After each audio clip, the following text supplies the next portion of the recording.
The villagers hide behind a massive wall, unaware the real danger is already among them.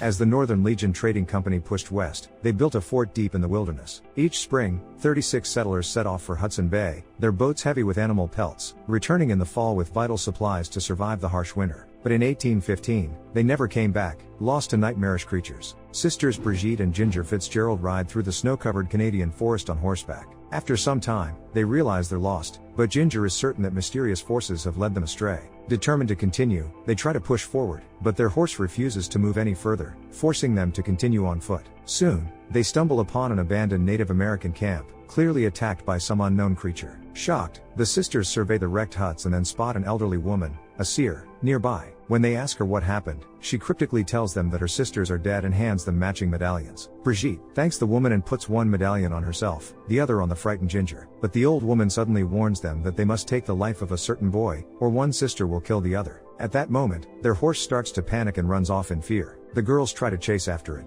but it's hopeless. Exhausted, they stop to rest, only for Brigitte to accidentally step into a trap, her leg caught in a snare. Ginger struggles to pry open the trap, but it won't budge. Desperate, she decides to return to the camp to seek the elderly woman's help. Brigitte pleads with her not to leave, but Ginger reassures her that she'll be back before she can count to 100. While waiting, Brigitte nervously glances around, flinching at every rustle in the woods. As she reaches 88, a snarling dog suddenly runs up to her, followed by an Indian hunter emerging from the forest, an axe in hand. Terrified, Brigitte warns the hunter that she's not alone. Just as Ginger returns, she strikes the hunter on the head with a stick and orders him to stay away from her sister. But the hunter quickly ties Ginger up with a rope, then frees Brigitte by unlocking the trap. He inspects her wound and applies medicinal herbs to it. Once Ginger is freed, the hunter motions for the sisters to follow him. After a while, they arrive at Fort Bailey, where the girls notice claw marks on the entrance door. The hunter silently enters the fort, leaving the sisters at the gate. A man named Cormac sees Brigitte limping and decides to let them in. At first, most of the fort's residents react with hostility, accusing Cormac of endangering the entire fort by letting strangers in. However, Cormac informs the fort's leader, Mr. Rollins, that one of the girls is injured, and Rollins asks to see the wound. The men of the fort fear that Brigitte might have been bitten by something, but she explains that she simply stepped into a trap. Ginger then shares that they were accompanying their father on an expedition to find a pass through the mountains when their ship sank. Their parents died, and they were washed ashore. Sergeant James advises Rollins to send the strangers away, but Rollins decides to help them and orders that they be taken to Dr. Murphy. Meanwhile, Brigitte asks Ginger about their story, and it becomes clear that Ginger made it all up. After examining Brigitte's wound, Dr. Murphy confirms that her leg can be saved as long as it doesn't get infected. He applies leeches, but they crawl away from the wound, and Murphy and Rollins exchange a mysterious glance. Murphy sedates Brigitte with an unknown solution, while Ginger questions him about the graves on the fort's grounds. Concerned it might be the plague, as there are almost no people left, Murphy reassures her that most have simply returned home. Ginger also asks what the residents of the fort are so afraid of, and Murphy explains that there are creatures in the forest that have likely already picked up their trail. That evening, a man named Finn takes the sisters to the room of Roland's son, Jeffrey, who passed away a few weeks ago. Ginger asks Finn about the destroyed Native American camp, speculating that armed raiders are active in the forest. Finn, agitated, dismisses her suggestion but mentions that the Native Americans had warned them against building the fort on this land, though their advice was ignored. Ginger presses him again, trying to understand where all the people have gone, and Finn explains that a trade caravan was supposed to return 2 months ago, but there's still been no word from them. Finn offers the sisters clothes belonging to Roland's wife, a Native American woman who is also dead, and bids them farewell until dinner. At dinner, Murphy suggests that a famine is likely approaching, just as the hunter enters and throws a werewolf's jaw onto the table. James suddenly grows suspicious of the hunter's intentions, as no one knows why he lives among them. The hunter lunges at James, reminding him that the Native Americans have been protecting their fort from werewolves all this time and won't tolerate baseless accusations. Suddenly, a chilling howl echoes from outside, and everyone disperses to their rooms. In the hallway, the sisters are stopped by Reverend Gilbert, who ominously declares that the fort has been in the devil's grasp for 2 months and must be destroyed. The sisters, terrified, lock themselves in their room, realizing that the fort is inhabited by lunatics. Later that night, Ginger hears strange noises from the corridor and decides to investigate the fort. Soon, she finds a reclusive boy locked in one of the rooms. As she approaches the child, he suddenly turns and lunges at her, biting her on the shoulder. Ginger returns to their room, waking Brigitte and telling her they need to escape, as the fort is too dangerous. The sisters quietly make their way to the fort's gates and are about to unlock them when James stops them. He pushes them to the ground, but Ginger challenges him to fight. While she distracts James, Brigette grabs his rifle and threatens to shoot. Suddenly, they are interrupted by a werewolf trying to break through the unlocked gates. James struggles to keep the door shut and sounds the alarm. The men rush to help, but one of them is dragged away by the werewolf. Reverend Gilbert lures the sisters into what seems like a safe building, but it's actually a trap with a werewolf inside. He locks them outside, but luckily, the hunter arrives just in time, killing the werewolf with a single arrow. It quickly becomes clear that the number of werewolves is increasing, and all the men prepare to defend the fort. Rollins orders the sisters to return to their room, and at that moment, Ginger starts showing signs of infection, fever and a nosebleed. Later that night, Ginger has a strange dream in which she kisses the hunter and recalls the words of the Native American seer, warning that the sisters might have to kill each other if they don't kill a boy. Startled, Ginger wakes up and finds her nightgown and sheet stained with blood. Brigette helps her weak sister to Dr. Murphy's office, but they find Finn there, destroying the leeches Murphy uses to test for lycanthropy. Suddenly, Murphy stops Finn and, with a gun pointed at him, demands that Finn place the remaining live leech on his chest. The leech attaches itself to Finn and rapidly expands. Realizing the man is infected, Murphy shoots him in the head.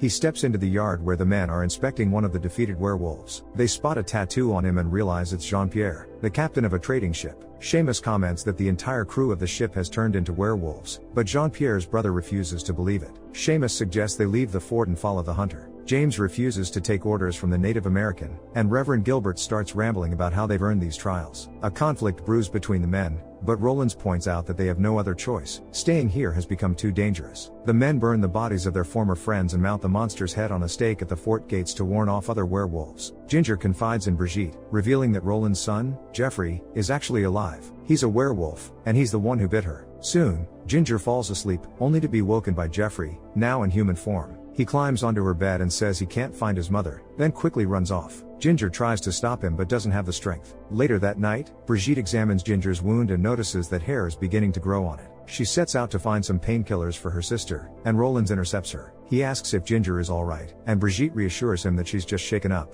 However, Rollins shows her Ginger's locket, which he found in Jeffrey's room. Brigette swears no one will find out the truth about his son, but Rollins is afraid the townspeople will kill Jeffrey if they learn he's a werewolf. Rollins tells her that his wife and son were recently attacked. His wife was killed, and his son was bitten. Since then, he's been turning into a monster. He gives Brigette back her sister's locket and advises her to keep an eye on Ginger, knowing she's also infected, before walking away. Meanwhile, Jeffrey sneaks into Ginger's room. He crawls onto her bed and pulls a lock of her hair. She wakes up, terrified, and screams, but Jeffrey quickly vanishes into the shadows. Ginger inches closer to the little werewolf, and the words of the Indian seer echo in her mind, urging her to kill the boy. Just then, Brigette returns to the room, and Jeffrey flees. Ginger tells her sister she has to kill him to break the curse, and then she'll be normal again. Meanwhile, Seamus is sharpening his spears when he hears strange noises. He grabs a knife and sneaks up to the attic, where Jeffrey suddenly attacks him.